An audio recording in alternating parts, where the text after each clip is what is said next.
X का value दिया है 1 2 3 4, वाई का वैल्यू दिया है 5 8 11 14। एक बेस्ट फिट लाइन तैयार की गई है y equal to A plus B x least square method से। तो उससे पूछा है ए और बी का वैल्यू कितना होगा।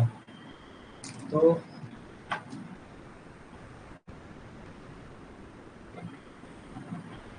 सॉल्व करते हैं। तो आपको पता होना चाहिए normal equation for least square method.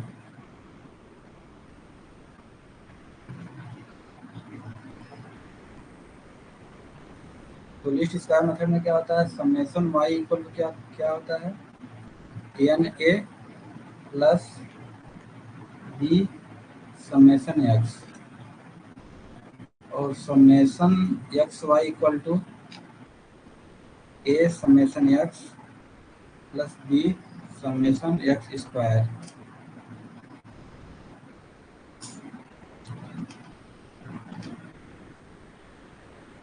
तो यहाँ पे देखेंगे आपको पड़ रहा है एन की जरूरत पड़ेगी, समेशन वाई की जरूरत पड़ेगी, मेरे को निकालना है ए और बी। यहाँ पे मेरे दो इक्वेशन बनेंगे, दो इक्वेशन है, दो अननोन है, तो यहाँ से मेरे को फाइंड आउट हो जाएगा ए और बी का वैल्यू। तो मेरे को पहले निकालना क्या क्या पड़ेगा, समेशन वाई एन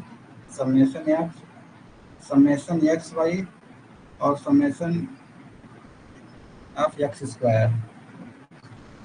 तो एन इक्वल क्या है, नंबर, कितने बार आपका रीडिंग लिया गया है, तो 1 2 3 4 बार रीडिंग ली गई है, तो एन इक्वल टू 4 होगा। और समेशन एक्स कितना होगा, यहाँ से देखेंगे तो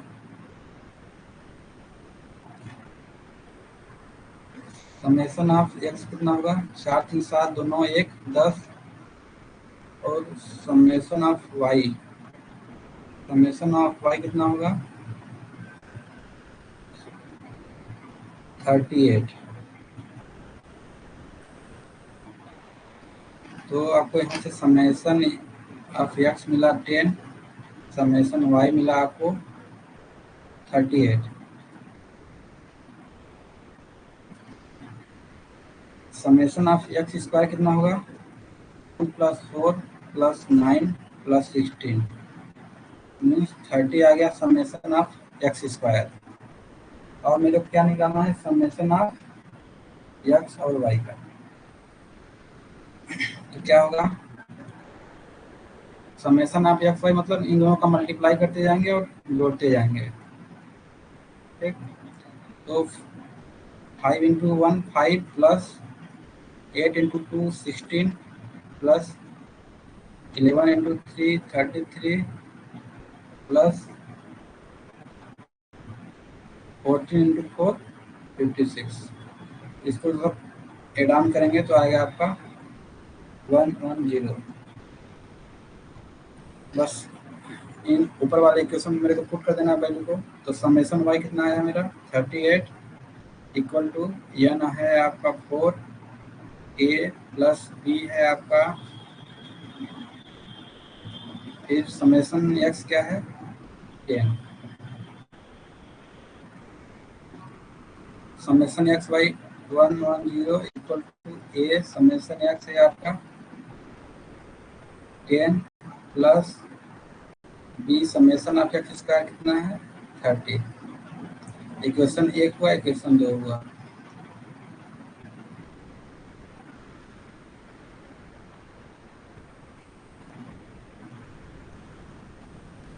तो यहाँ से क्या बनेगा आपका 38 इक्वल टू 4a + 10b। यहाँ से 110 इक्वल टू 10a + 30b।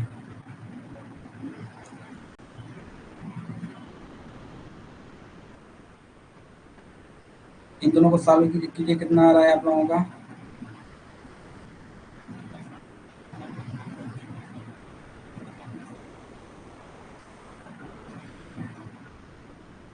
इसको जब सॉल्व करेंगे तो a इक्वल टू आएगा 2, b इक्वल टू आएगा आपका 3।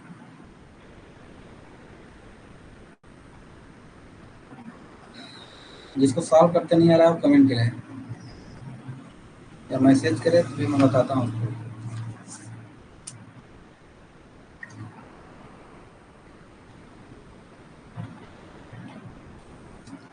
तो कल डिस्कशन हो गया था क्वेश्चन नंबर 19 तक।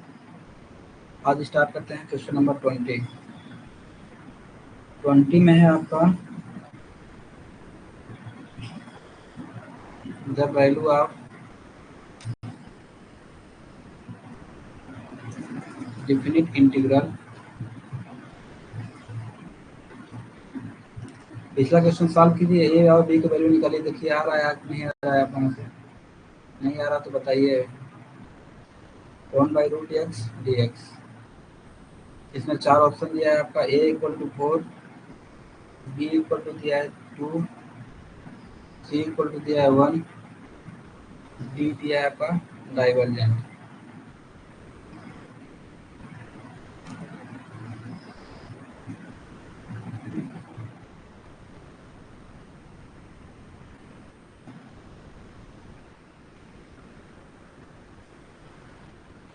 सॉल्व करते हैं इसको। डिफिनिट इंटीग्रल निकाल कर मतलब जो भी आपका डिफिनिट इंटीग्रल दिया है इसका वैल्यू निकालना है मेरे को। तो रूट एक्स को कैसे लिख सकते हैं आप? 1/√x को एक्स पावर में 1/2 भी माइनस के साथ रहेगा, क्योंकि रूट का मतलब क्या होता है? अगर कोई चीज़ मान लीजिए रूट में लिखा है इसका मतलब 1/2 है। लेकिन यही टर्म अगर नीचे लिखा हो मतलब डिनोमिनेटर में लिखा है तो जब न्यूमरेटर में जाएगा तो आपका उसके साथ जो साइन हुआ चेंज हो जाएगा, तो मतलब नेगेटिव में आ जाएगा dx। तो इंटीग्रेशन में क्या होता है आपका? एक्स पावर में -1/2 है, +1 करते हैं। जो चीज़ आपका ये चीज़ पावर में रहता है वही चीज़ आपका नीचे आता है डिनोमिनेटर में।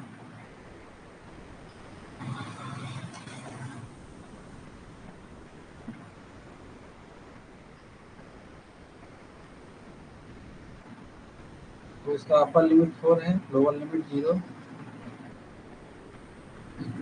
तो यह फिर क्या होगा? -1/2 +1, तो 1/2 होगा। डिवाइड में क्या होगा? 1/2, 1/2 और अपर लिमिट 4, लोअर लिमिट आपका 0। तो 1/2 ऊपर चला जाएगा तो 2 बचेगा यहाँ पे। और एक्स का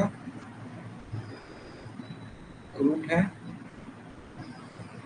पावर में अपर लिमिट 4, लोअर लिमिट 0। फिर क्या करेंगे यहाँ पे? एक्स की जगह पे 4 पुट करेंगे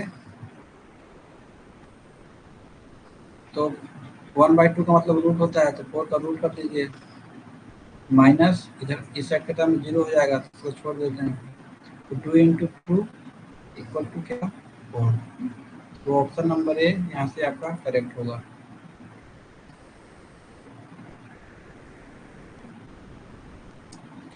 किसी को डाउट हो तो पूछिए।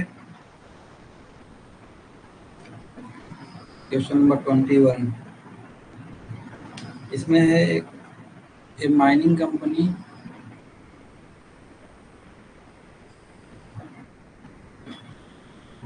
Has 3 mines.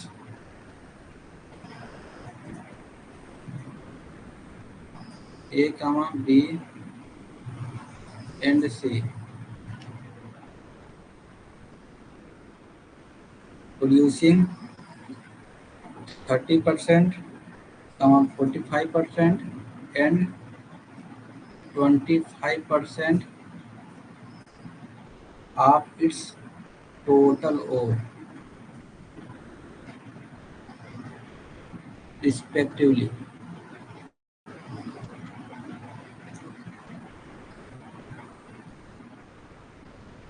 The percentage of specific metal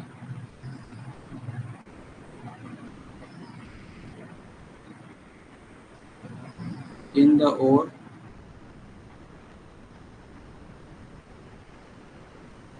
from this mine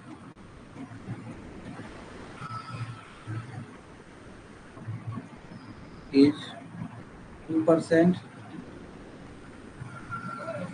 3% and 1.5% respectively.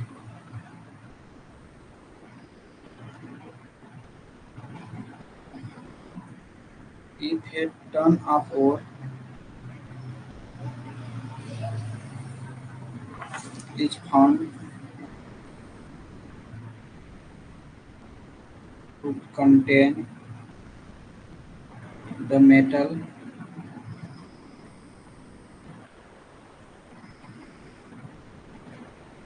what is the probability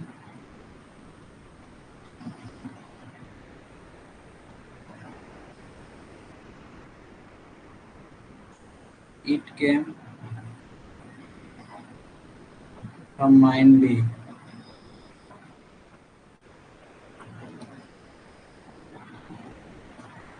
तो तीन माइंस हैं जो कि प्रोड्यूस करते हैं 30%, 45% एंड 25% ऑफ ओर, और जो मेटल कंटेंट है इन ओर में, जो माइंस माइन ए वो प्रोड्यूस कर रही है उसमें जो मेटल कंटेंट है 2% है, माइन बी में जो मेटल कंटेंट 3% है, और माइन सी में 1.5% है। तो पूछा है कि क्या प्रोबेबिलिटी है कि माइन बी से ही प्रोड्यूस हो रहा है जो।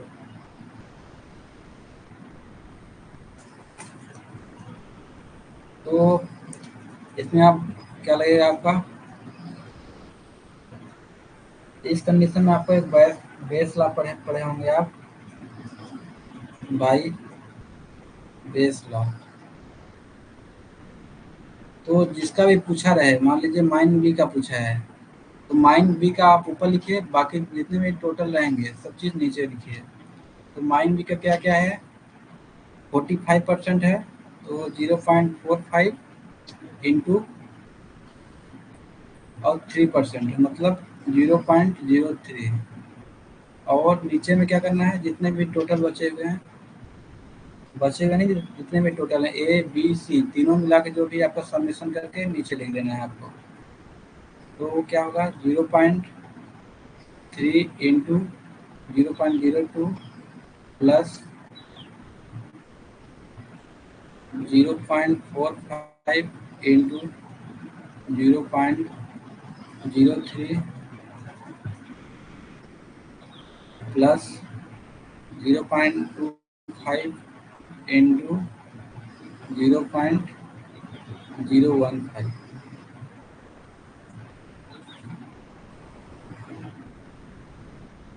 तो इसको जब सॉल्व करेंगे तो आपका आएगा 0.58।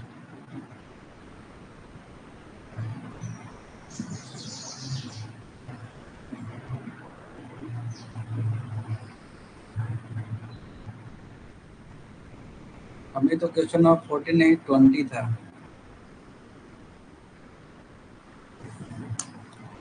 तो एक माइनिंग कंपनी है जो कि माइन प्रोड्यूस करती है, और ए जो है 30% करता है, बी करता है 45%, सी करता है 25%। और जिसमें जो तीनों जो माइंस आपका और प्रोड्यूस कर रहे हैं उसमें जो मेटल कंटेंट है, माइंस ए के द्वारा जो प्रोड्यूस कर रही है उसमें 2% है, माइंस बी के द्वारा किया गया है उसमें 3% मेटल मेटल कंटेंट है, और माइंस सी के द्वारा जो और प्रोड्यूस किया गया है उसमें 1.5% मेटल कंटेंट है। तो पूछा गया कि जो हाँ 1 टन और निकाल रहे हैं, जो भी टन आप और निकाल रहे हैं वो माइनस बी से ही प्रोड्यूस किया गया है, इसका क्या प्रोबेबिलिटी है।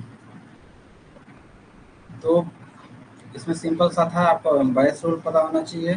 तो सब अगर बी से पूछा है तो बी का जो आपका जो प्रोड्यूस किया गया परसेंटेज इंटू उसका जो मेटल कंटेंट का परसेंटेज है ऊपर में रहेगा, बाकी तीनों का समेशन करके नीचे लिखना है। तो बी से आपका क्या प्रोबेबिलिटी है वो यहाँ से निकल जाएगा, आपका आएगा 0.58। इसके बाद सॉल्व करके चेक कीजिए।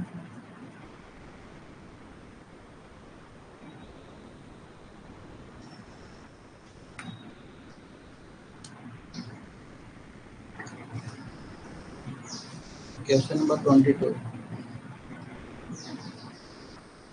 द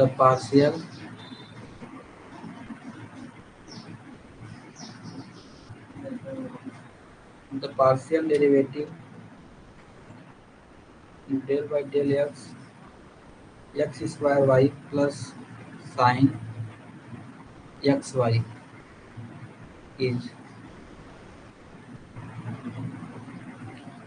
इसमें पहला ऑप्शन दिया है आपका 2xy plus y cos x y. दूसरा ऑप्शन है आपका x square plus x cos x y. Option सी है 2xy plus cos x y. Option D है 2x plus y cos x y. इसका बताइए पार्शियल डेरिवेटिव क्या होगा। पार्शियल डेरिवेटिव दिया है आपका del y del x x square y plus sine x y. इसका आपको पार्शियल डेरिवेटिव करना है।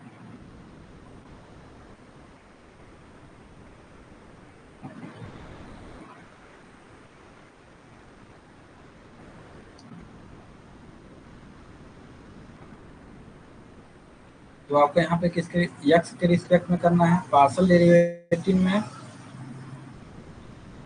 जिसके रिस्पेक्ट में करना है फिर उसका डिफरेंशिएट करेंगे। बाकी जो भी अदर वेरिएबल रहेंगे उसको कांस्टेंट की तरह ट्रीट करेंगे। तो यहाँ पे जो भी जैसे एक्स के रिस्पेक्ट में पूछा है तो आपका ये वेरिएबल की तरह इसको ट्रीट करेंगे। बाकी जो भी टर्म रहेगा जैसे वाई हो गया इसको हम कांस्टेंट मान के सॉल्व करेंगे।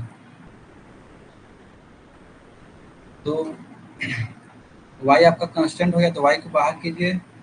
एक्स स्क्वायर का क्या होगा 2x होगा 2x plus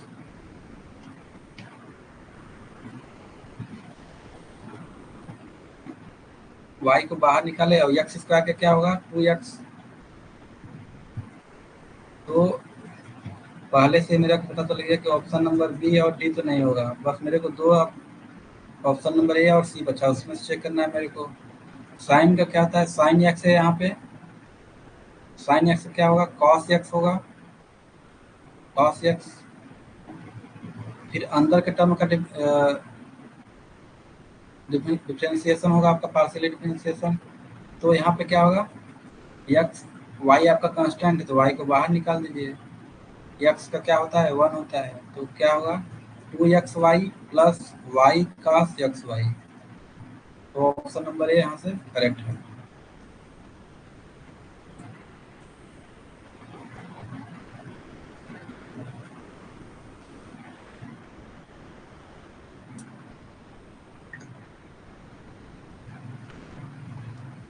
question number 23।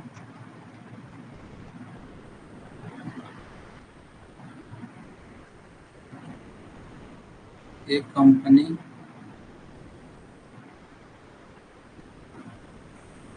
Transport goods from two factories. एक company transports good from two factories. Factories कौन कौन है F1 और F2 है।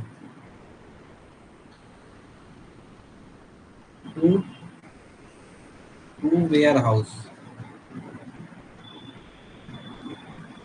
वेयर हाउस कौन कौन है वो W1 और W2। F1 has a supply of 100 unit, F2 has 150 unit।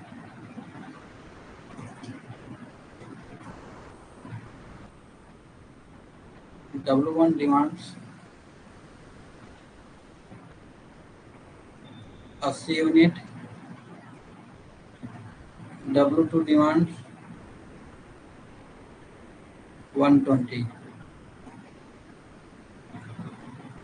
The problem is unbalanced.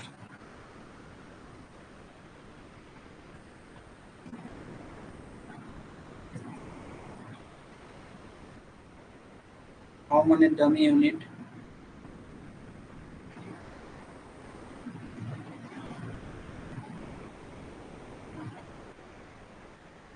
needed and where।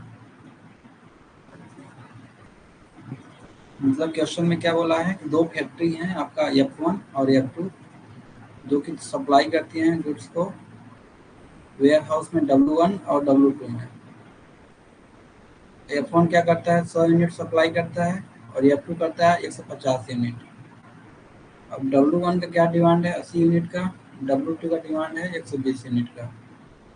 तो यहाँ पे जो प्रॉब्लम है अनबैलेंस है, तो मेरे को इसको बैलेंस करना है एक डमी यूनिट लेके। तो बोला कि मेरे को यहाँ पे डमी यूनिट की ज़रूरत है, लेकिन कहाँ पे। ऑप्शन नंबर ए है आपका 50 यूनिट। हाँ मैं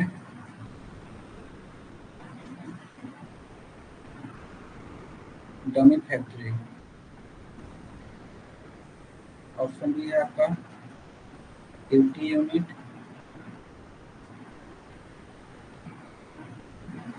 are a dummy warehouse. Option सी है आपका no dummy unit are needed. Option D है आपका 70 unit are a dummy warehouse. इसका बताइए क्या होगा।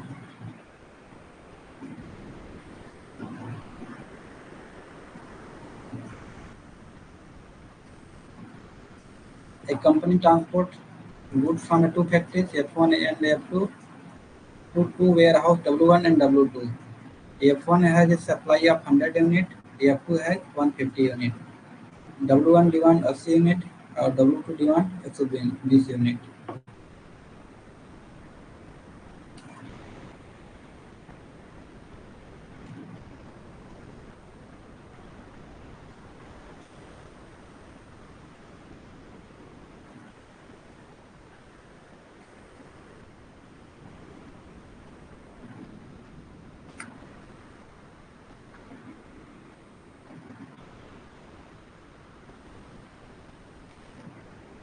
तो आपका W1 हो गया, W2 हुआ, F1 हुआ, F2 हुआ। F1 कितना सप्लाई कर रहा है, 100 यूनिट। F2 कर रहा है 150 यूनिट। डिमांड क्या है W1 को, 80 यूनिट। इसको डिमांड है 120 यूनिट का। टोटल देखेंगे तो क्या होगा, 250 यूनिट का सप्लाई हो रहा है, लेकिन डिमांड कितना का है, सिर्फ 200 यूनिट का। तो मेरे को क्या करना पड़ेगा, 50 यूनिट का जो एक्स्ट्रा जो बच रहा है अनबैलेंस कंडीशन में है जो डिमांड, 50 यूनिट मेरे को डमी वेयर हाउस में रखना पड़ेगा। तो डब्लू डमी, तभी तो ये 250 होगा ये।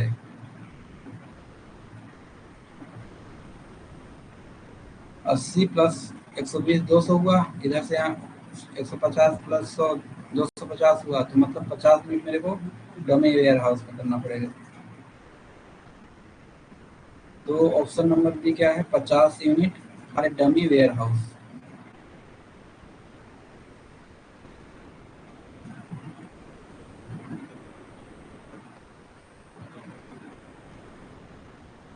ट्वेंटी थ्री समझ में आया, 50 यूनिट डमी वेयर हाउस में क्यों होगा।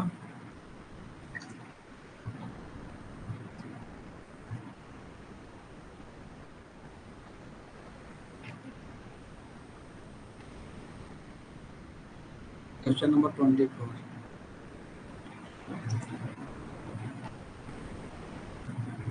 in an assignment problem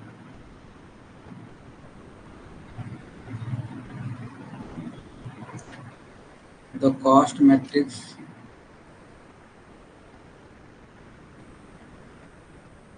is given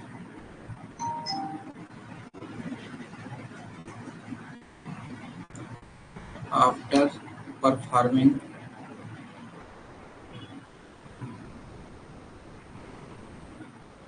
row and column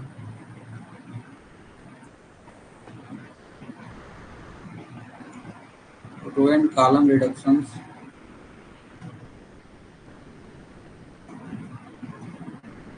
the minimum number of lines required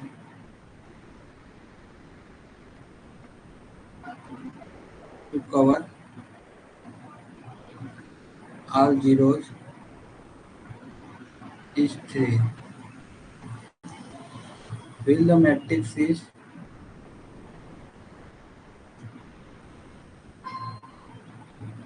4 into 4. What is the next step? Next step in the Hungarian method.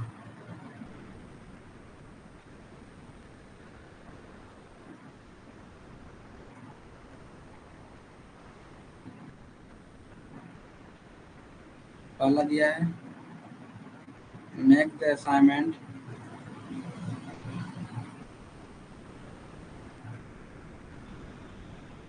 if the solution is optimal.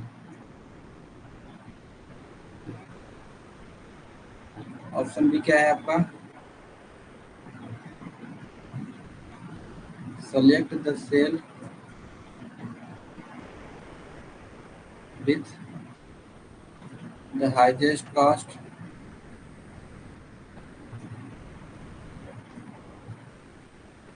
and remove it. Option सी है find the smallest uncovered element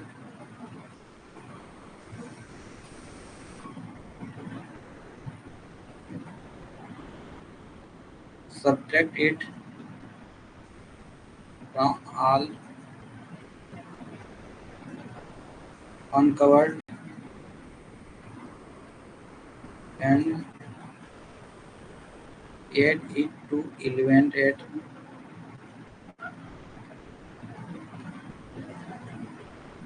the intersections of line. तो हैंगेरियन method पढ़ेंगे तो आप बता देंगे तीन option में से ही कि आपका करेक्ट ऑप्शन कौन सा होगा.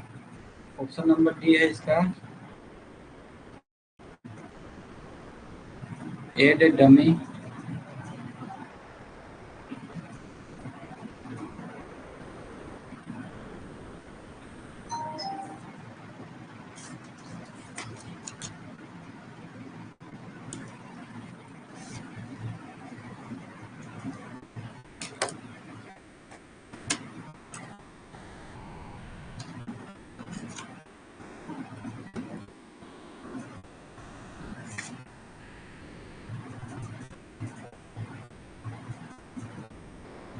add a dummy row to the matrix.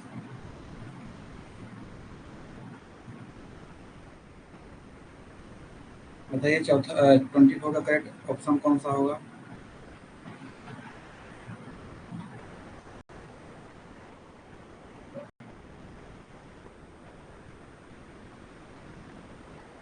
का करेक्ट आंसर होगा ऑप्शन नंबर सी. तो इसमें क्या बोला था कि आप पूरा जो भी करते हैं यहाँ पे कॉलम और रो रिडक्शन उसको उसके करने के बाद आप कौन सा ऑपरेशन करते हैं. तो देखे होंगे कि पहले रो ऑपरेशन करते हैं. तो थोड़ा एग्जाम्पल से समझाते हैं.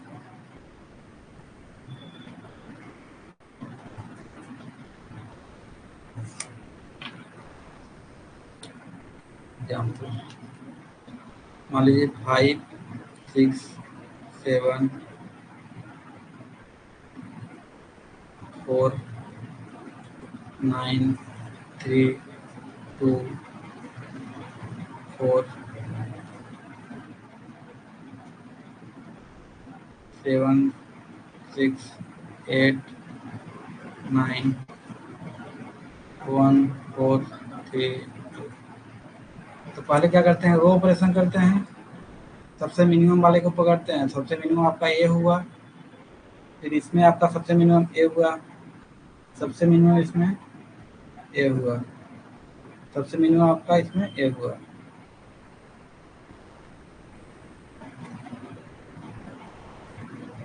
तो ज़्यादा ईजी हो जाएगा। इसको यहाँ पे 6 रखते हैं।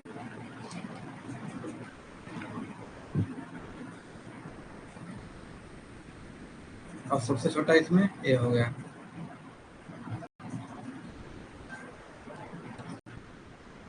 तो इसको करने के बाद इसे आपके यहाँ पर 1 2 3 0 7 1 0 2, यहाँ पे आएगा 1 0 2 3 4 2 1 0।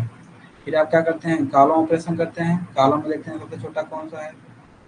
तो यहाँ पे क्या आएगा 0 6 0 3।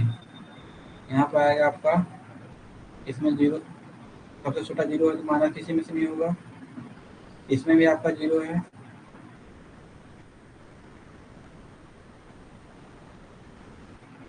जीरो 2 3 0।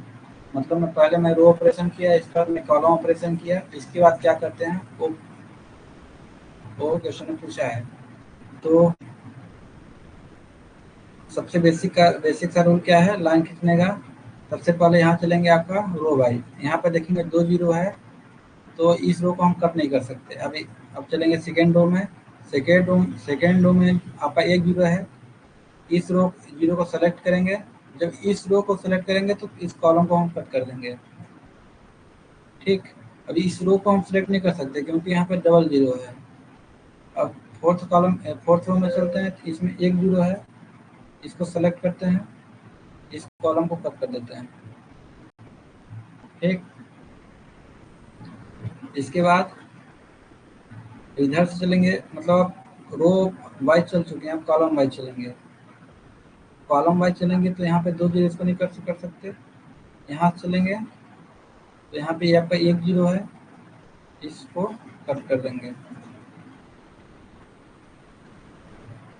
अब कॉलम वाइज ये खत्म। फिर आप चलेंगे रो वाइज, फिर इसको देंगे इस 0 को, इसको कट कर देंगे। तो यहाँ पे देखेंगे आपका 4 इंटू 4 है, लेकिन यहाँ पे आपका 1 2 3 4 लाइनें हो गई हैं। मतलब मेरा जो सोल्यूशन क्या है, ऑप्टिमल पे पहुंच गया है। लेकिन यहाँ पे क्या है, देखिए क्वेश्चन में क्या बोला है, 3 लाइन ही है, लेकिन यहाँ पर 4 इंटू 4 है। अगर मान लीजिए यहाँ पे 3 लाइन ही होता, ओके कोई लाइन हम मिटाते हैं।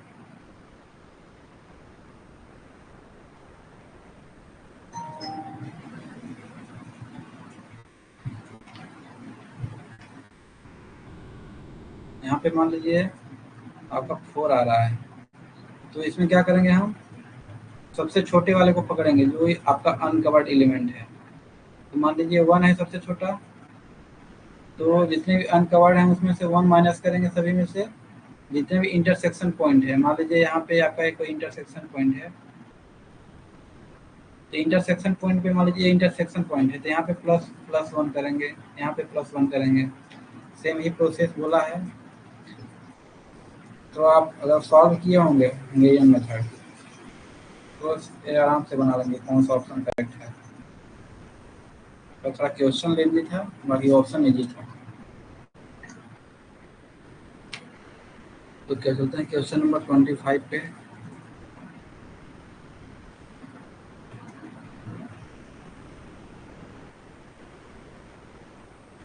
A project has a critical path with 3 activities. 3 activities. The optimistic, most likely, and pessimistic time.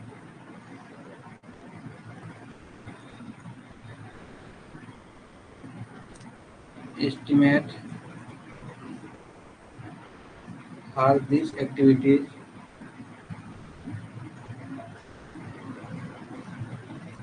are 2, 4, 6, 3, 5, 10, and 1, 2, 3 weeks respectively.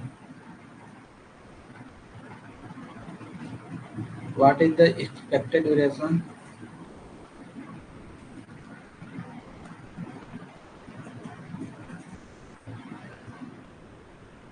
of the project? तो पहला ऑप्शन दिया है आपका 6, ऑप्शन बी दिया है आपका 11, ऑप्शन सी दिया है 11.5, ऑप्शन डी दिया है आपका 19। एक प्रोजेक्ट है जिसका क्रिटिकल पाथ मतलब उसमें 3 एक्टिविटीज हैं और उसमें क्या बोलते हैं optimistic time, most likely time and pessimistic time दिया गया है उस एक्टिविटीज का, जो कि पहला एक्टिविटीज का दिया है 2, 4, 6, दूसरे एक्टिविटीज का दिया है 3, 5, 10, थर्ड एक्टिविटी का दिया है 1, 2, 3। जो भी आपका जो टाइम दिया है वीक्स में दिया है, तो एक्सपेक्टेड ड्यूरेशन पूछा है प्रोजेक्ट का कितना होगा।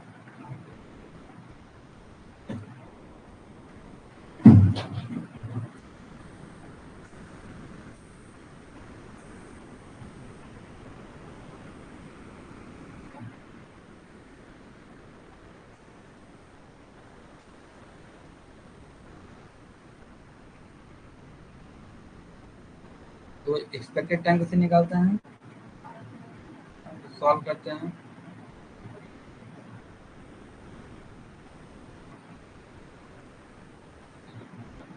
सिंपल से याद रखिएगा, पी एम ओ बीच में आपका 4 का मल्टीप्लाई होगा, ये आपका pessimistic, most likely, optimistic divide by 6। तो पहले एक्टिविटीज के लिए क्या होगा 2 into sorry 2 plus 4 into 4 plus 6 divide by 6। कितना आएगा इसका 16, 6, 22, 2, 24 बाई 6 इक्वल टू 4। दूसरे एक्टिविटीज का क्या होगा 3 plus 4 into 5 plus 10 divide by 6। इसका कितना आएगा 5.5, 5.5। थर्ड एक्टिविटीज क्या होगा आपका दिया पेसिमिस्टिक टाइम 3 दिया है। मैं इसको याद करने के लिए बताया हूँ कि पी का मतलब यहाँ पे पी दिया है आपका 3 दिया है, ठीक है। मैं याद करने के लिए बताया पी एम वो याद रखिए, सिंपल सा है, बीच एम के साथ 4 का मल्टीप्लाई होगा। तो 1 plus 4 into 2 plus 3 divide by 6, तो 2 होगा। तो तीनों को जोड़ेंगे 1 प्लस 2 प्लस 3 को, मतलब एक्टिविटी जो भी हैं 1, 2, 3, तो आपका आएगा 4 प्लस 5.5 प्लस 2, तो आएगा 11.5। ये आपका बी में रहेगा। तो ऑप्शन नंबर सी यहाँ से करेक्ट है। प्रिंस आपका 11 कहाँ से आ गया, सही सही कंप्लीट कीजिए इसको।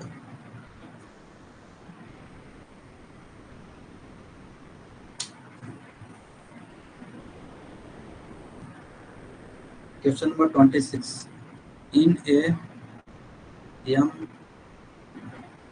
M1 queuing system,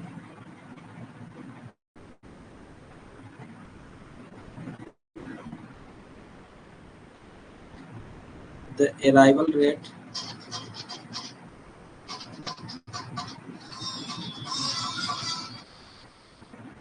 is 10 customer per hour, and service rate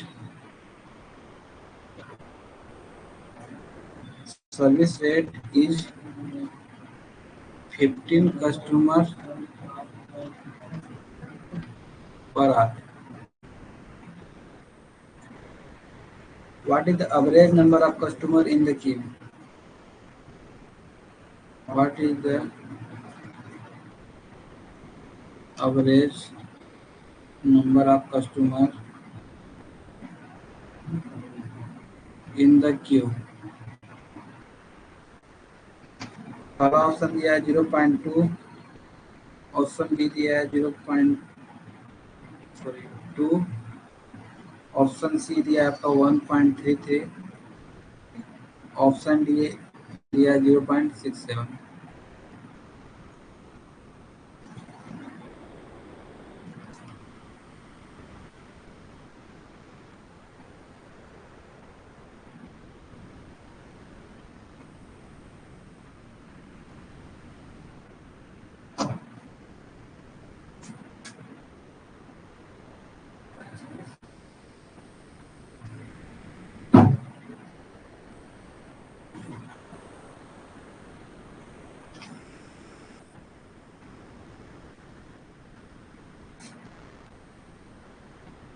तो number of customer waiting in the Q का फॉर्मूला क्या है? Lambda by mu into lambda by mu minus lambda. तो लैम्डा क्या है आपका? Arrival rate. तो लैम्डा यहाँ से क्या है आपका? Arrival rate. म्यू आपका क्या है? Service rate.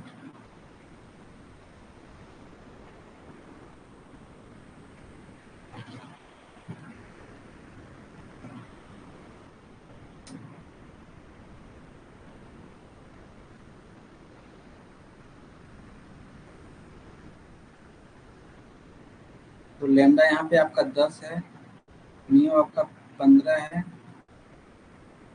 15 माइनस 10, यहाँ पे क्या बचेगा आपका 5। तो 10/15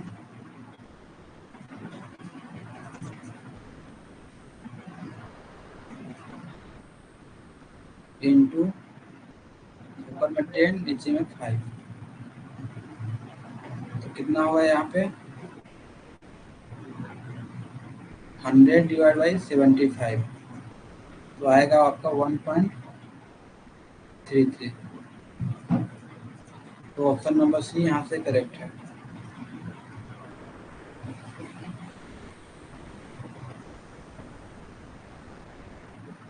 उम्मीद आपका 2 आ रहा है। 2 कैसे आया आपका?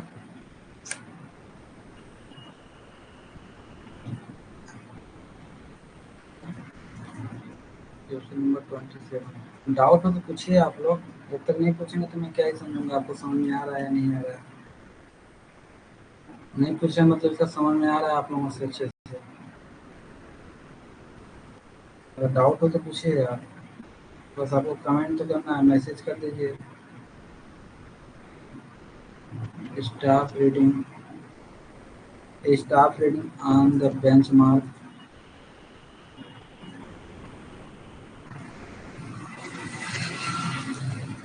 is 3.5.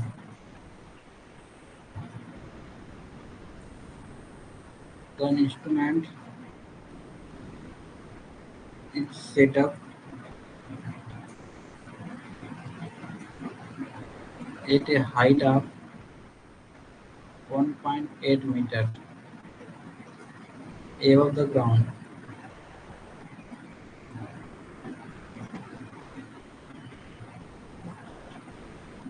The staff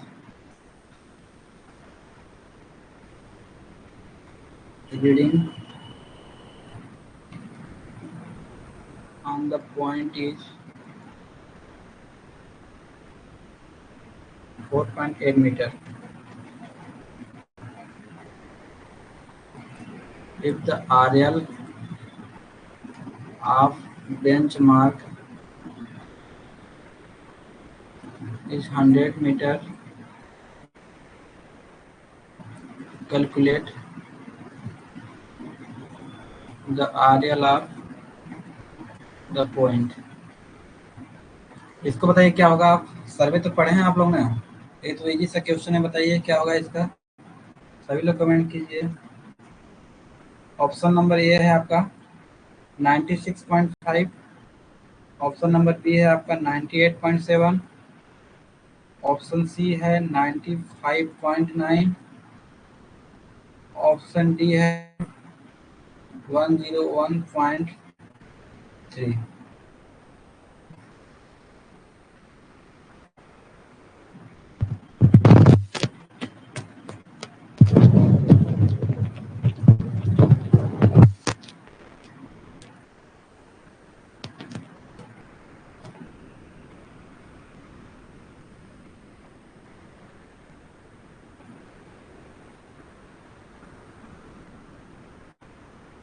एक स्टील टेप है, इसका लेंथ कितना है?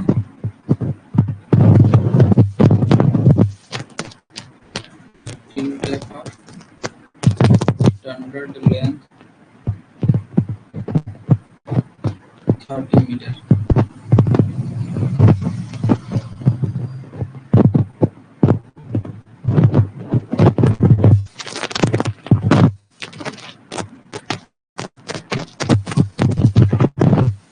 ये 2 मीटर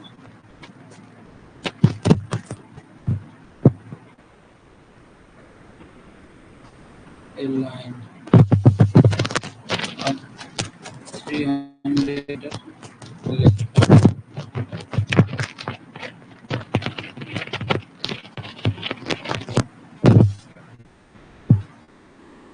Temperature ड्यूरिंग मेजरमेंट दिया है आपका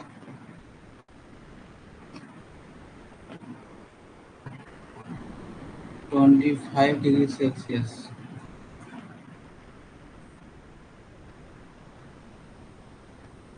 And its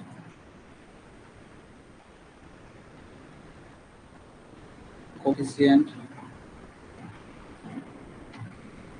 of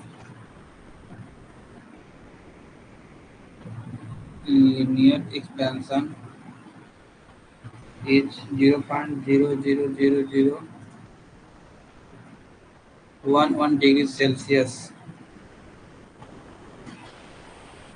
The standard temperature is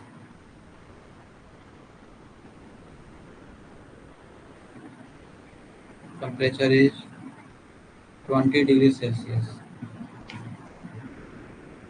Calculate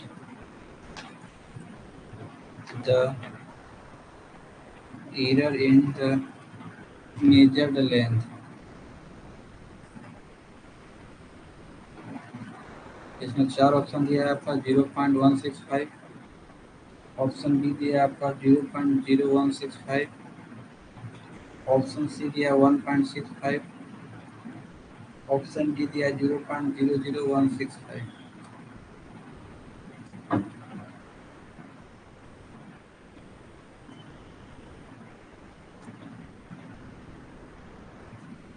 gate calculator में 2 आंसर आ रहा है।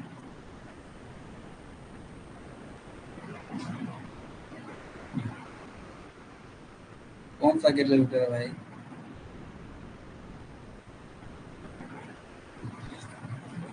इसको जब पुट करेंगे गेट कैलकुलेटर में 2 आएगा 100 डिवाइड बाई 75। एक बार पुट करके चेक कीजिए तो 100 डिवाइड बाई 75। भाई कोई भी कैलकुलेटर है 2 तो कभी आएगा नहीं। अगर यहाँ पे 150 होता या तो नीचे 50 होता तभी होता।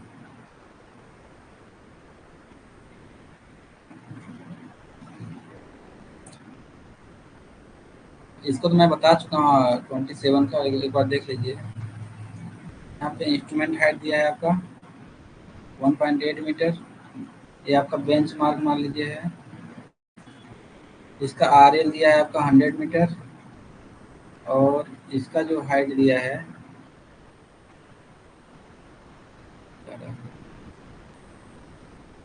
स्टाफ रेटिंग मान लीजिए, यहाँ पे स्टाफ है इस बेंच मार्क पे, इसका रेटिंग दिया है 3.5 मीटर।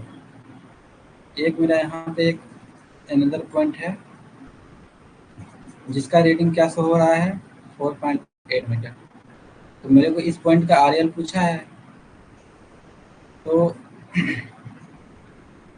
मेरे को यहाँ का पता है, आर पता है 100 प्लस 3.5 करेंगे तो 103.5, हम इस पॉइंट पे पहुँच गए। ये पूरा पॉइंट पैरेलल है तो हम यहाँ तक पहुँच गए। तो यहाँ पे क्या है 103.5, जब इस पॉइंट को माइनस कर देंगे 4.8 को तो आर आ जाएगा इस पॉइंट का 103.5 माइनस 4.8 क्या आएगा आपका 98.7। ऑप्शन नंबर बी यहाँ पे करेक्ट है। क्वेश्चन नंबर 27 समझ में आया आप लोगों को?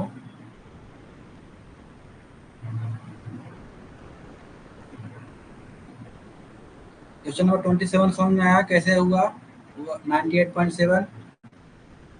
नहीं पूछेंगे तो डाउट क्लियर नहीं होगा आप लोगों का। समझ में आ रहा तो अच्छी बात है, अगर नहीं आ रहा समझ तो पूछिए आप।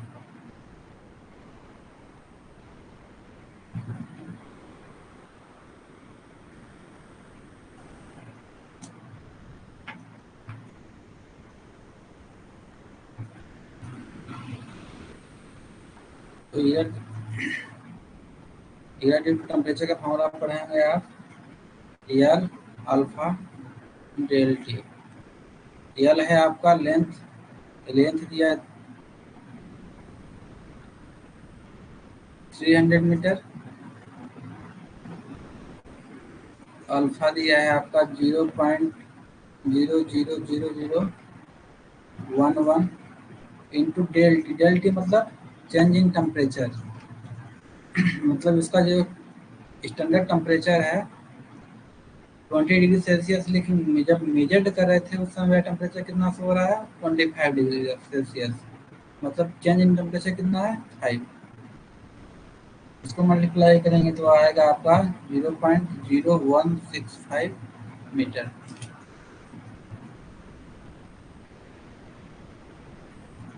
तो ऑप्शन नंबर बी यहाँ से करेक्ट है, 28 का डी। राहुल आपका 2 आ रहा है, चेक किए, एक बार चेक कीजिए इसको।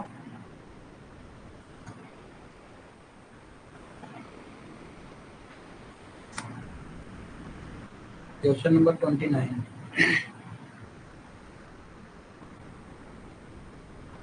इन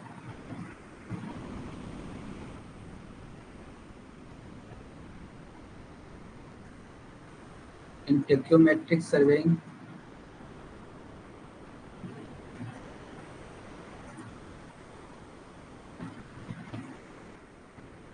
the instrument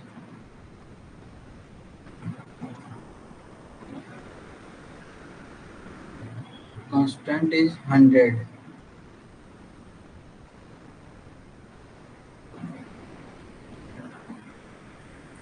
the staff reading is 5 meters and the staff constant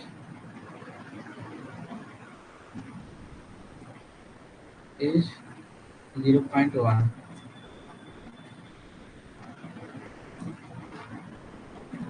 बोला है calculate the distance to the target.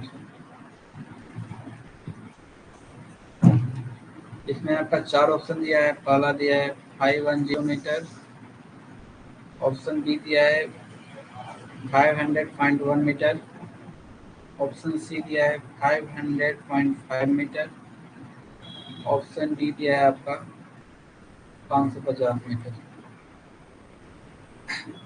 इसका बताइए करेक्ट आंसर क्या होगा और कौन सा फॉर्मूला यूज कर रहे हैं उसको बताइए आप। बताइए सभी लोग।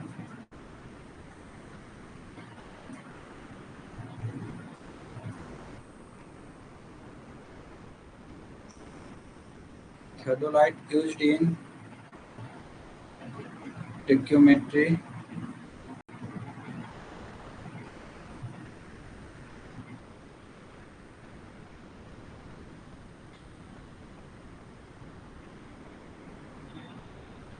फाइव ए, पहला ऑप्शन दिया है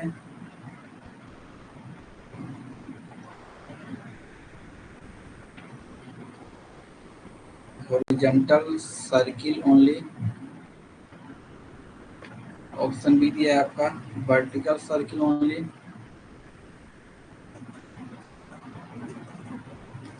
ऑप्शन सी दिया है आपका both horizontal and vertical circle. Option d दिया है आपका नो सर्किल एट ऑल।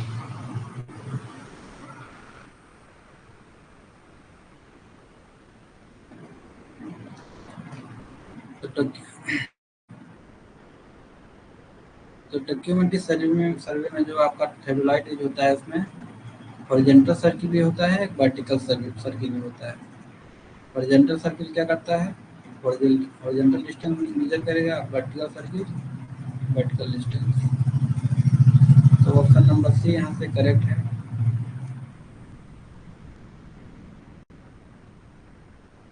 बाकी जन रिप्लाई क्यों नहीं कर रहे हैं?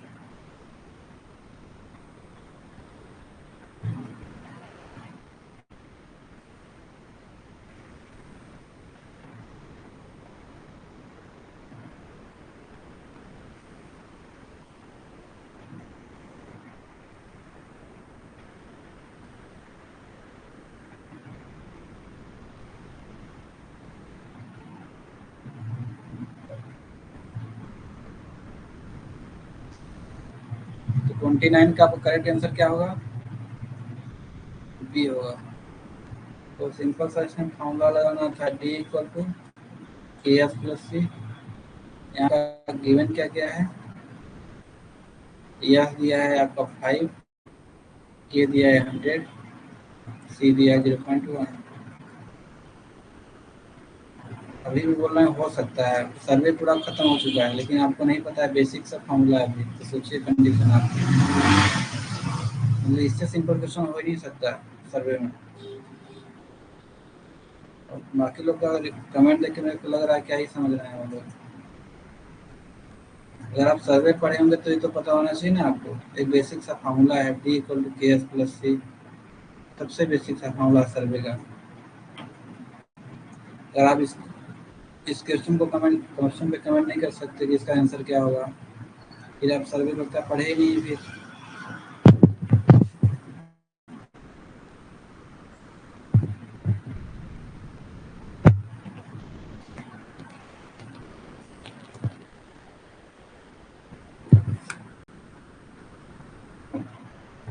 अगर आप क्लास को ज्वाइन किए तो समय को यूटिलाइज कीजिए, व्यर्थ में समय न गंवाइए, बाद में आपको पछताना पड़ेगा।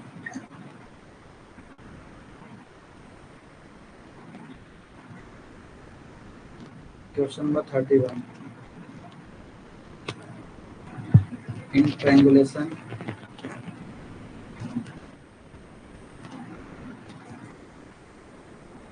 The strength of A triangle, in triangulation the strength of a triangle is highest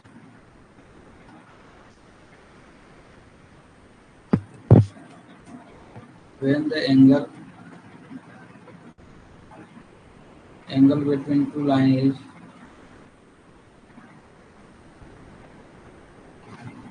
पहला ऑप्शन दिया है 30 डिग्री, ऑप्शन बी दिया है आपका 45, ऑप्शन सी दिया है 90 डिग्री, ऑप्शन डी दिया है आपका 60 डिग्री।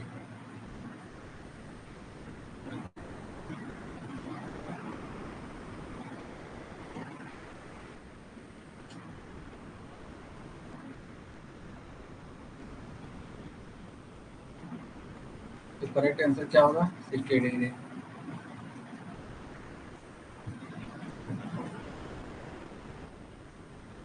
और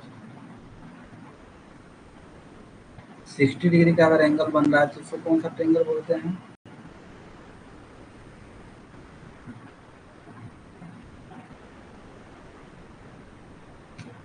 अगर 60 डिग्री का ट्रायंगल बन रहा है मतलब इक्विलेटरल ट्रायंगल होगा।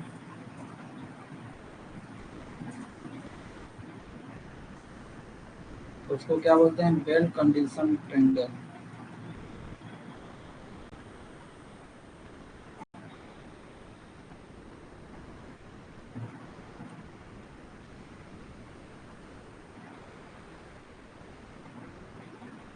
तो अगर 60 डिग्री का ट्रायंगल बन रहा है तो इसको इसके जो एजेस रहेंगे एकदम शार्प रहेंगे, मतलब समझ रहे हैं, एकदम शार्प एजेस रहेंगे सभी का, क्योंकि 60 डिग्री का बन रहा है, वेल कंडीशन ट्रायंगल है, तो एजेस एकदम शार्प बनेंगे। तो वहाँ पे क्या होगा आपका?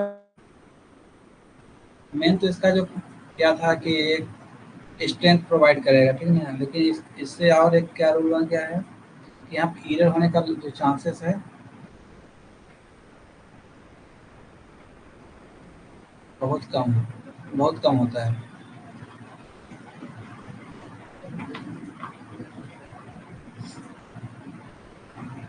तो करेक्ट ऑप्शन जो इसका था कि एंगल कितने का बनेगा दो सर्किल के बीच में, मतलब दो लाइन के बीच में कितना होना चाहिए? 60 डिग्री होना चाहिए।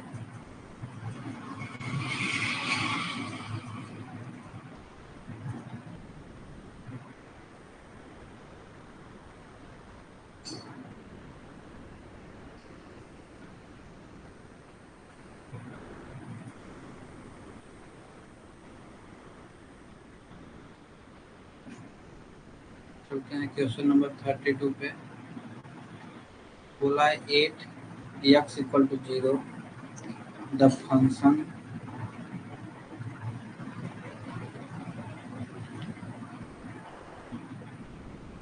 f x = x³ + 1 है।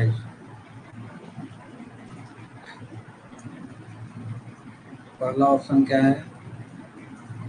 एक मैक्सिमम वैल्यू। ऑप्शन बी क्या है आपका? A minimum value. ऑप्शन सी है आपका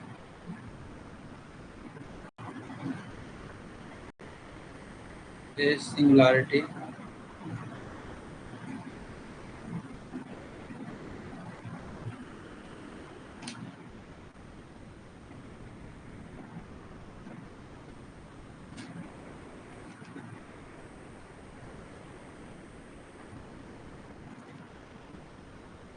ऑप्शन डी है आपका ए पॉइंट ऑफ इंटरेक्शन।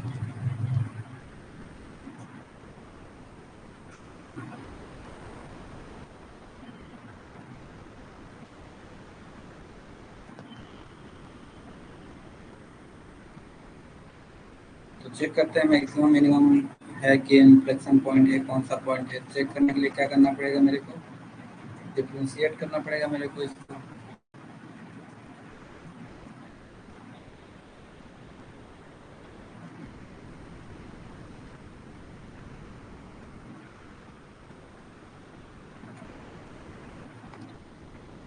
तो मैक्सिमम मिनिमम पॉइंट और या इंटरेक्शन पॉइंट है, इस पॉइंट को मेरे को जानने के लिए सबसे पहले क्या करना पड़ेगा? डिफ्रेंशिएट करना पड़ेगा। पहले एफ एक्स है मेरा x³ + 1। तो जब सिंगल डिफ्रेंशिएशन करेंगे इसका तो क्या आएगा? 3x² + 0 हो जाएगा।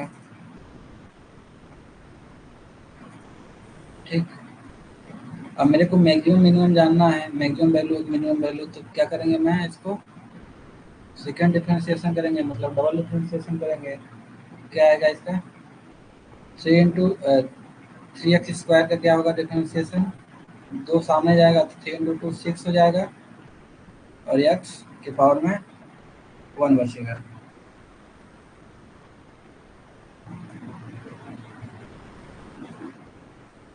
तो इसको चेक करने के लिए क्या करेंगे? डबल डिफरेंशिएशन में क्या करेंगे? f double dash x = 0। तो यहाँ पे क्या आएगा? 6x = 0। तो यहाँ पे x का वैल्यू क्या आ रहा है? 0। ठीक। तो देखिए मैक्सिमम अगर वैल्यू आता है तो सेकेंड डिफरेंशिएशन में क्या होता है? यहाँ पे क्या होना चाहिए? -i आना चाहिए था। तो आपका क्या हो जाता है मैक्सिमम वैल्यू, सॉरी हाँ मैक्सिमम वैल्यू। अगर यहीं पे पॉजिटिव साइन रहता तो मिनिमम वैल्यू, अगर यहाँ पे जीरो आ गया तो क्या होगा वो पॉइंट ऑफ इन्फ्लेक्शन हो गया।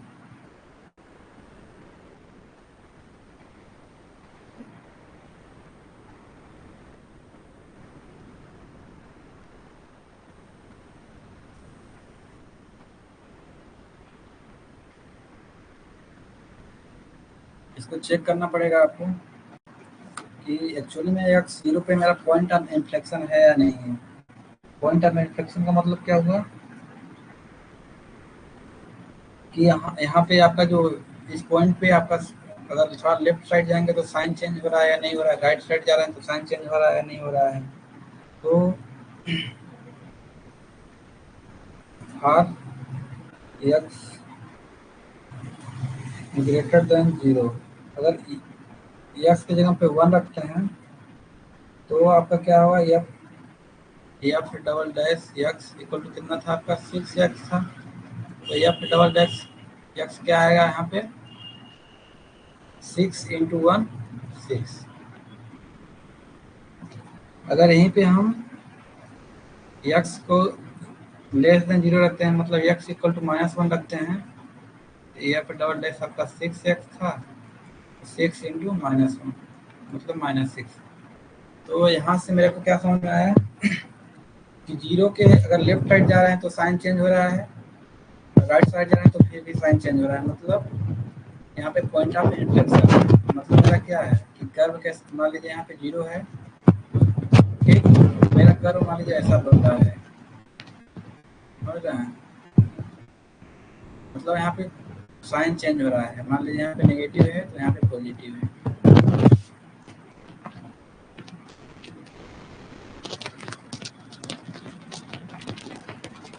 तो आपका यार पॉइंट जो पॉइंट जीरो है ये पॉइंट ऑफ इन्फ्लेक्शन। इसके बाद मतलब जैसे अगर एक्स इक्वल टू जीरो आ गया डबल डिफरेंशिएट करने के बाद उसको आपको वहाँ पे चेक करना पड़ेगा कि हाँ एक्चुअली में पॉइंट ऑफ इन्फ्लेक्शन है या नहीं है। इसको चेक करने के लिए क्या करना पड़ेगा आपको, बस उसके थोड़ा सा लेफ्ट साइड का वैल्यू लेना है, उसके जस्ट राइट साइड का वैल्यू लेना है। देखिए दोनों में साइन चेंज हो रहा है या नहीं हो रहा है, अगर साइन चेंज हो रहा है तो पॉइंट ऑफ इन्फ्लेक्शन है। ठीक, तो ऑप्शन नंबर डी यहाँ से करेक्ट था। ये समझ में आया नहीं आया पॉइंट ऑफ इन्फ्लेक्शन क्या होता है।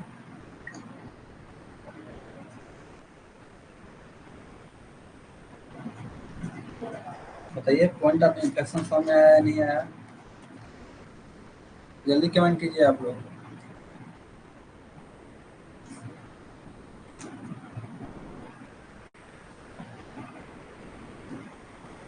पॉइंट ऑफ इन्फ्लेक्शन समझ में आया आप लोगों को ना, नहीं बोलेंगे तो क्या ही बोलूंगा मैं।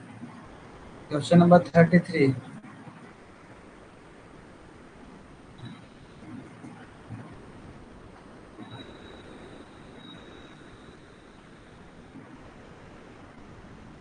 थर्टी थ्री में है आपका एक डिफरेंशियल इक्वेशन है d cube by d3y divide by D x cube plus 4 under root में है आपका d Y by D x का whole cube plus y square equal to 0। तो इसमें आपको बताना है ऑर्डर कितना है और डिग्री कितना है। ये जो आपका डिफरेंशियल इक्वेशन में लिखा हूँ, चार ऑप्शन दे रहा हूँ आपको। पहला है 3n2, ऑप्शन बी है आपका 2n3, ऑप्शन सी है 3n3, ऑप्शन डी है आपका 3n1।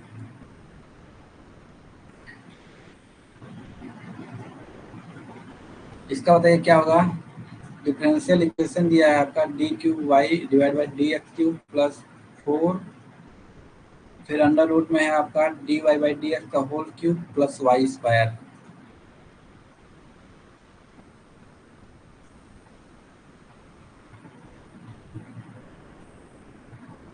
जल्दी बताइए इसको।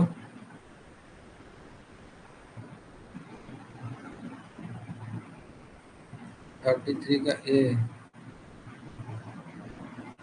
डी, बाकी जान बाकी लोग कब रिप्लाई करेंगे?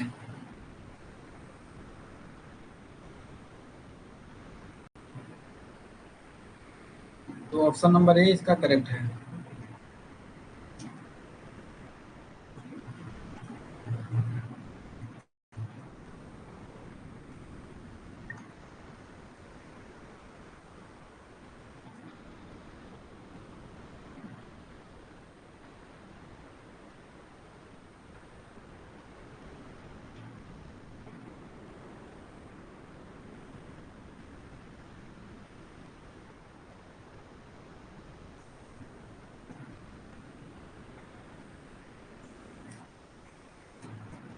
देखिए, सबसे बेसिक से क्या आपको पता होना चाहिए, अगर किसी ट्रांसजेंडर के साथ है, ट्रांस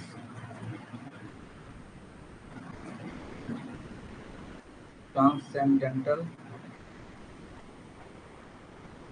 मतलब अगर साइन के साथ है लगा है वो D Y by D X, तो इसका डिग्री एग्जिस्ट नहीं करेगा, डिग्री डज नॉट एग्जिस्ट। यही आपका लॉगरिथम फंक्शन के साथ लगा है, तो वहाँ भी डिग्री एग्जिस्ट नहीं करेगा। यही अगर आपका एक्सपोनेंशियल के पावर में है, ठीक, तो यहाँ भी आपका डिग्री एग्जिस्ट नहीं करेगा, ये चीज़ याद रखिएगा। अगर डिफरेंशियल इक्वेशन में है, कहीं रेडियस और रेडियस के साथ है, मतलब रेडाइसेस के साथ, मतलब क्या है, अगर कहीं पे फ्रैक्शनल पावर लगा है, तो सबसे पहले क्या करना पड़ेगा आपको, इस फ्रैक्शनल पावर को हटाना पड़ेगा। या कहीं पे नेगेटिव पावर लगा है, तो नेगेटिव पावर को भी आपको हटाना पड़ेगा, तभी वहाँ से आपको ऑर्डर ऑफ डिग्री को फाइंड आउट करना है। पहले फ्रैक्शनल पावर और नेगेटिव पावर को पहले हटाइए,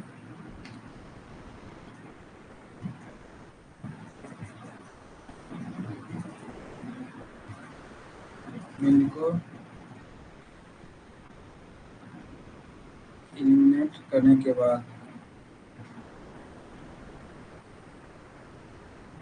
order and degree find out करें। चलिए मैं इतना लिखवाया हूँ, एक एग्जांपल कर देता हूँ, आप लोग देखते हैं क्या करते हैं। एग्जांपल है आपका D cube Y D x cube plus 7 D square Y by D X square plus 9 sine D Y by D X plus 8 Y equal to 0। इसका बताइए ऑर्डर क्या होगा, डिग्री क्या होगा। एक एग्जांपल और है, 2 D square Y by D X square equal to D Y by D X plus 5। इसका बताइए क्या होगा, ऑर्डर और डिग्री। एक एग्जांपल और लेते हैं, d cube Y D x d x cube plus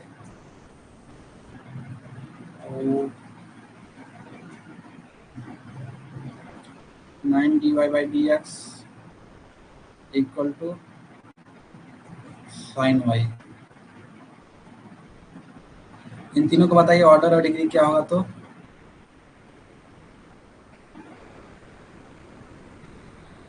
जल्दी बताइए, एग्जाम्पल 1,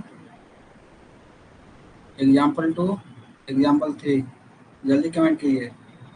इसका ऑर्डर बताइए, डिग्री बताइए, इसका ऑर्डर, इसका डिग्री, इसका ऑर्डर, इसका डिग्री।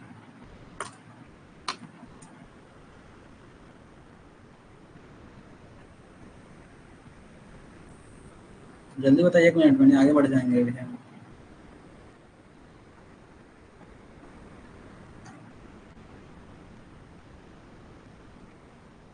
कोई कमेंट कर रहा है? इसका ऑर्डर आप लोग बनाते रहिएगा, नहीं कमेंट करेंगे तो क्या ही बताऊंगा मैं।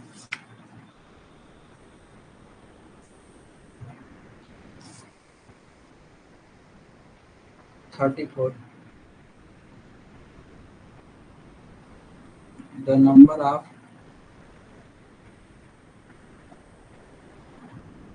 linearly independent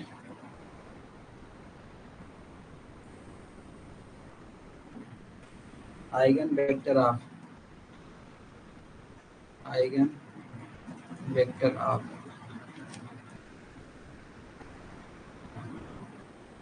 मैट्रिक्स क्या दिया है आपका? 2 0 0 1 2 0 0 0 3 is number of linearly independent eigen vector of matrix दिया है आपका ए, इसका इंडिपेंडेंट आइगन वेक्टर पूछा है।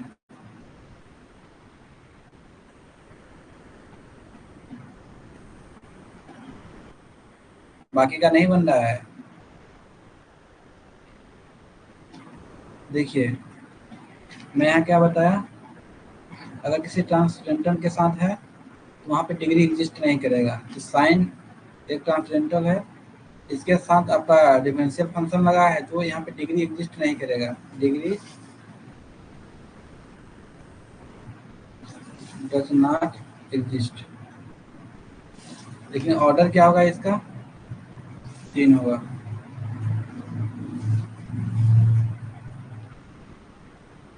दो को क्या बताएं आप? 1 and 5।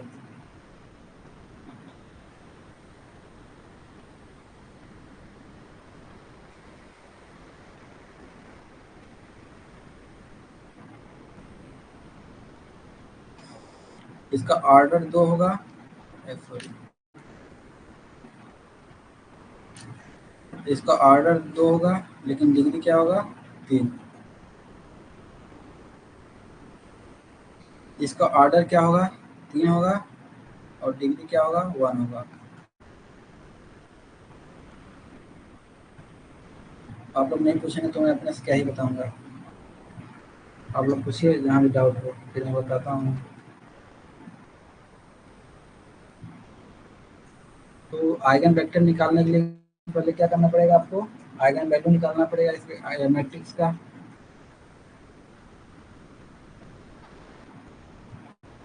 तो सबसे पहले क्या करते हैं? कैरेक्टरिस्टिक इक्वेशन बनाते हैं। क्या करते हैं? इसे इक्वेशन बनाने के लिए क्या करते हैं? ए माइनस लेमडा आई। तो ए माइनस लेमडा आई क्या आएगा आपका? 2 minus lambda 0 0 1 2 minus lambda 0 0 0 3 minus lambda. Step by step कर देते हैं।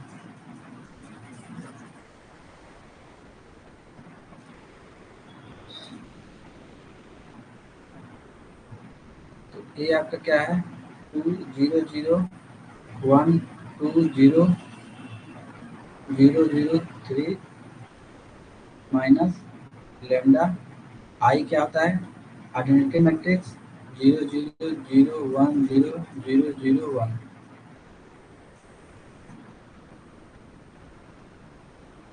तो यहाँ पे क्या होगा? 2 0 0 1 2 0 0 0 3।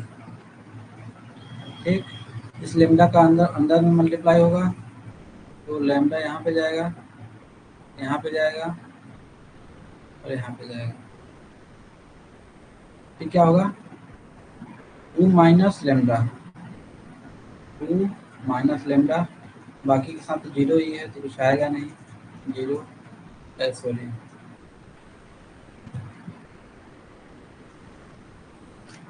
यहाँ पे आपका क्या है? 1 माइनस 0, तो यहाँ पे 1 आएगा, यहाँ पे आएगा 2 माइनस लेमडा, यहाँ पे 0 है, यहाँ पे 0 है, यहाँ पे 0 है, यहाँ पे आएगा आपका 3 माइनस लेमडा।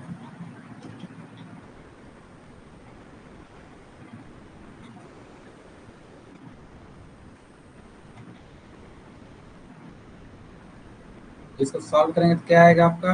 2 माइनस लेमडा का square into 3 minus lambda equal to 0। तो यहाँ से आपका क्या बनेगा, लेमडा इक्वल टू 2, 2 और यहाँ से क्या बनेगा, लेमडा इक्वल टू 3। मतलब क्या आया, लेमडा का वैल्यू 2, 2 और 3 आया।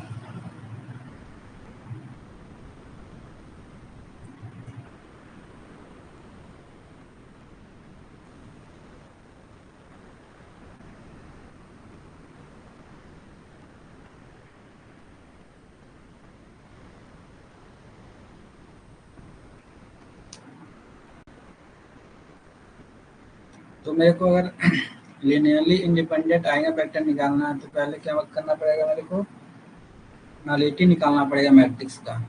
नलिटी मतलब इसे रैंक निकालने के लिए नंबर ऑफ नॉन जीरो रो निकालते हैं। जैसे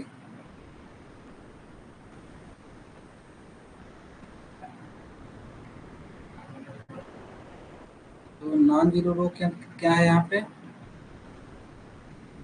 1 एक है तो इसका रैंक 1 हो जाएगा। लेकिन अगर नलिटी इसका पूछ दिया तो 1 और 2, 2 इसका नलिटी होगा इस जो मैट्रिक्स में बनाया हूँ। मतलब ऐसा रो जिसमें सारे एलिमेंट जीरो हों तो आपका नलिटी हो जाएगा।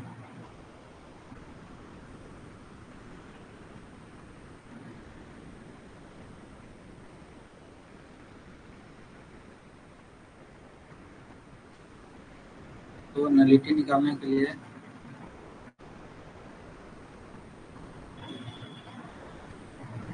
Nullity at lambda equal to 2, तो ए माइनस 2 आई, आई मतलब यहाँ पे लेमडा आई है तो यहाँ पे 2 आई में लिखा। तो आपका सेम मैट्रिक्स ए वाला मैट्रिक्स यहाँ पे आएगा 2 माइनस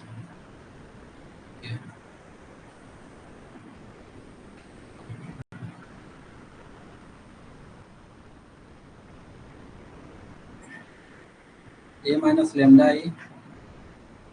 तो ए माइनस लेमडा आई को जब मैं सॉल्व किया तो मेरा क्या आया था, 2 minus lambda 0, 0, 1, 2 minus lambda 0, 0, 0, 3 minus lambda.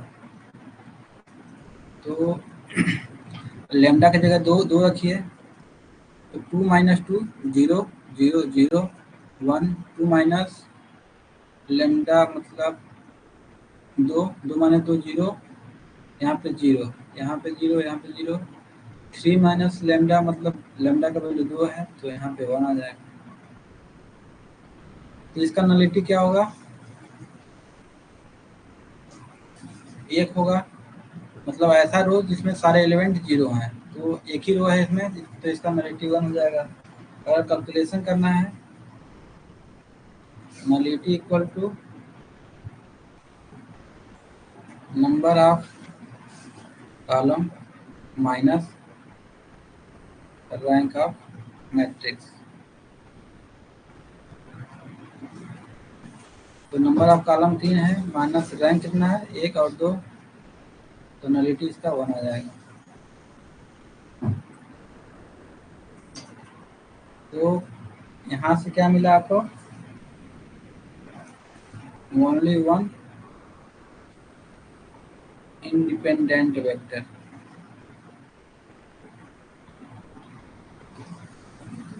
Same process क्या करेंगे हम, लेमडा इक्वल टू 3 पे निकालेंगे। और लेमडा इक्वल टू 3, मेरा जो ए माइनस लेमडा आई कितना आया है, 2 minus lambda 0, 0, 1, 2 minus lambda 0, 0, 0, 3 minus lambda. अब लेमडा की जगह पे हर जगह आपको 3 पुट करना है। तो जब 3 पुट करेंगे तो आपका आएगा -1, 0, 0, सॉरी 1, -1, 0, 0, 0, 0। तो यहाँ भी देखेंगे आपका नलिटी कितना हो रहा है, 1 आ रहा है। तो नलिटी कितना हुआ, एक यहाँ से हुआ लेमडा 3 पे, एक लेमडा 2 पे नलिटी 1 हुआ। तो इसका जो number of linearly independent eigen vector कितना होगा, 2 होगा।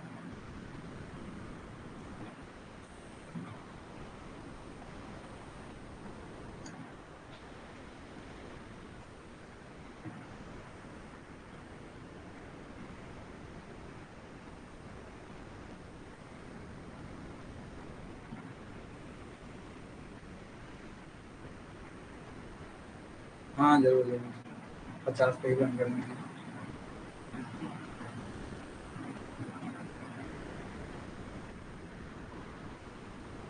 आपको डिग्री ऑर्डर समझ में आया, अच्छे से नहीं आया है?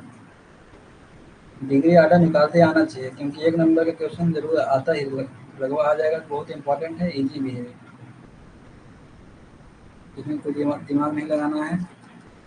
तो डिग्री ऑर्डर अच्छे से बनना चाहिए, फिर आ जाएगा तो पछताएंगे आप अगर नहीं बनेगा, क्योंकि बहुत ही इजी टॉपिक है वो, एक नंबर का सवाल है। और समझिए एक नंबर का कितना असर पड़ेगा रैंक में। In project in project management,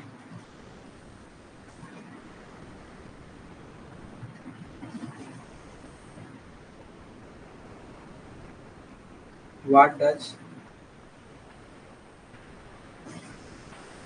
slack or float,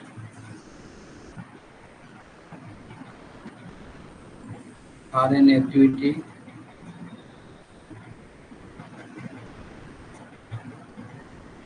represent. इसमें चार ऑप्शन दिया है आपका।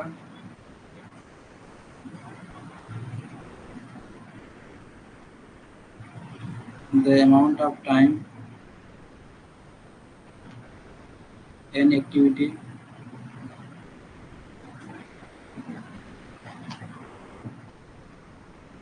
Can be delayed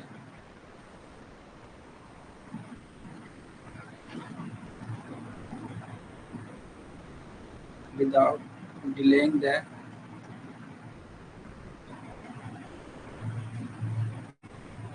entire project।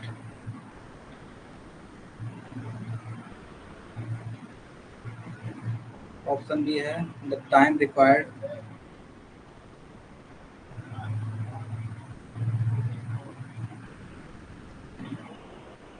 To complete the activity.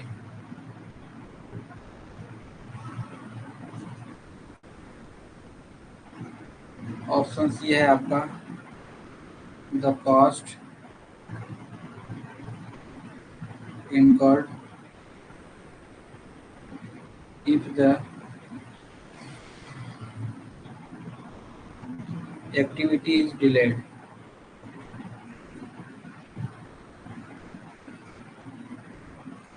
Option D है आपका the earliest time the activity can possibly finish.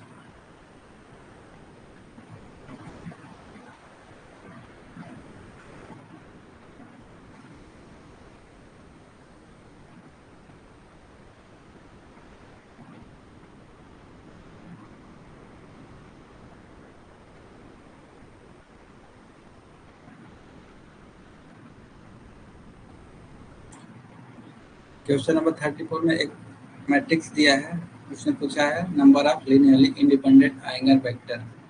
तो इसमें अगर पूछा है क्वेश्चन में लीनियरली इंडिपेंडेंट आइगन वेक्टर, तो सबसे आपको क्या करना पड़ेगा, जितने भी आपके आइगन वैल्यू आएंगे तो उस आइगन वैल्यू पे आपका कितने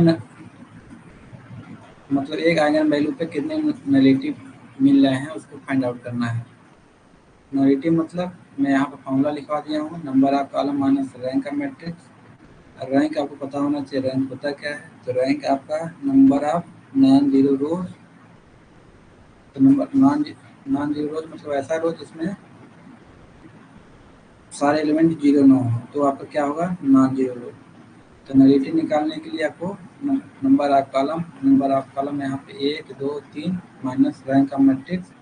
नॉन जीरो रो मतलब एक जीरो एक, नॉन जीरो रो एक ये हो गया, दूसरा नॉन जीरो रो ये हो गया।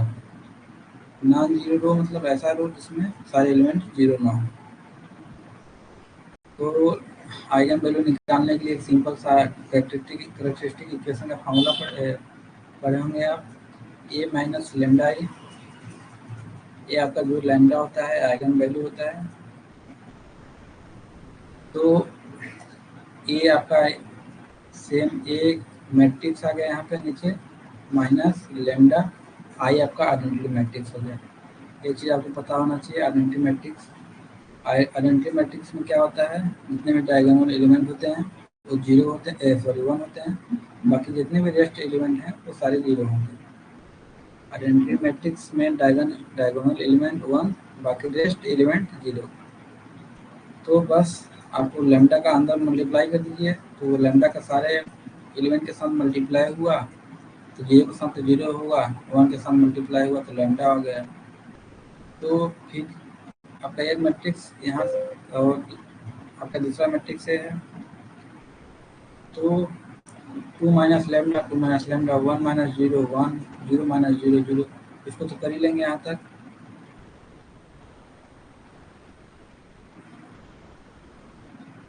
इसके बाद इसको तो पढ़े होंगे आप, डिटरमिनेंट सॉल्व करते कैसे सॉल्व करते हैं। इसको मान लीजिए इसको कॉमन करते हैं 2 माइनस लेमडा को, जब इसको कॉमन करेंगे तो ए वाला एलिमेंट खत्म हो जाएगा। जब इसको बाहर करेंगे तो क्या होगा, ए वाला एलिमेंट बाहर हो जाएगा, इन दोनों का मल्टीप्लाई माइनस जीरो होगा, सेम वही हुआ, इन दोनों का मल्टीप्लाई माइनस जीरो। और फिर जब इसको लेंगे तो ए वाला लाइन जीरो, ए जीरो। सॉल्व करते हैं।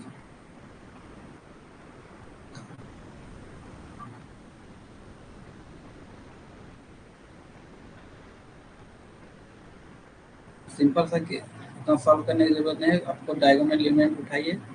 तो यहाँ पर देखेंगे आप,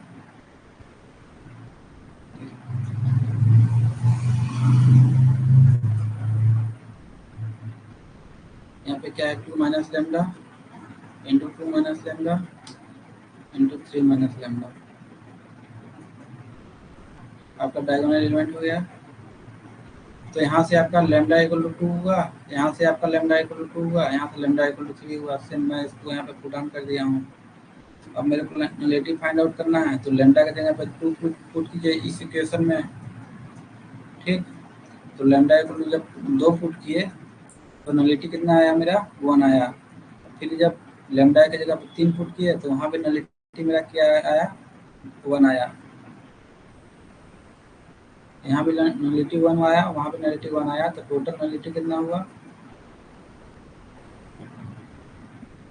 1 + 1 = 2। तो 2 आपका क्या होगा, linearly independent eigenvector of this matrix।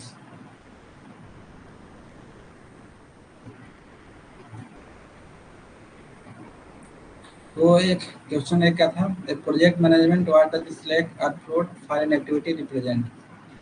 Slack या फ्लोट एक एक्टिविटी में क्या रिप्रेजेंट करते हैं, the amount of time an activity can be delayed without delaying the entire project. Option number a यहाँ से करेक्ट है, बाकी मैं एग्जांपल समझाने की कोशिश कर रहा हूँ।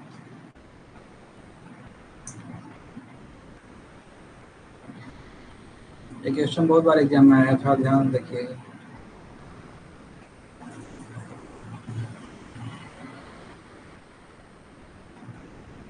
ऐसे सिंपल सा एग्जाम्पल बनाया हूँ। ऐसे मान लीजिए यहाँ पे 10 है, यहाँ पे टाइम 4, यहाँ पे 2, यहाँ पे 4, यहाँ पे मान लीजिए 2, यहाँ पे 1।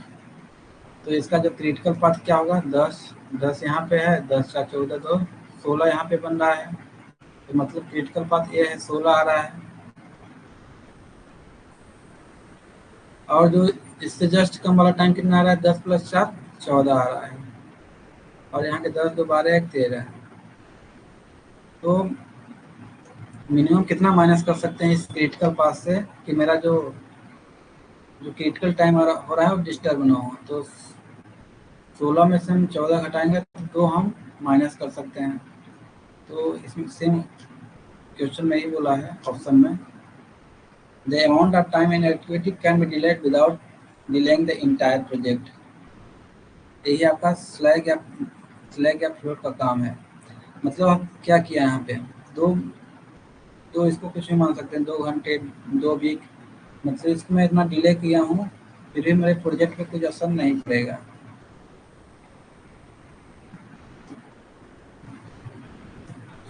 तो आपका क्या होगा, सॉरी, फ्लोट का समझ में आ गया क्या होता है।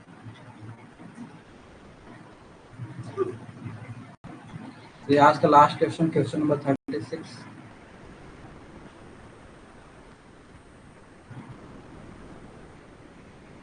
इफ हेयर कॉइन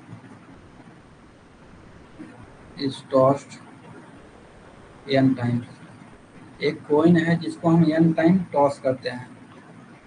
अब बोला है the probability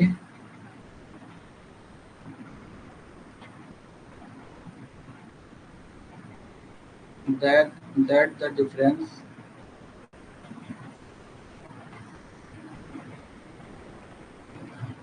between the number of head and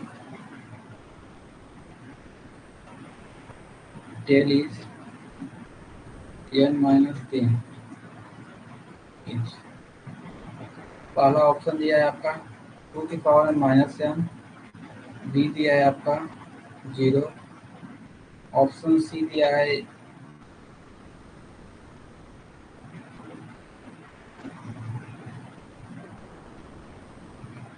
M C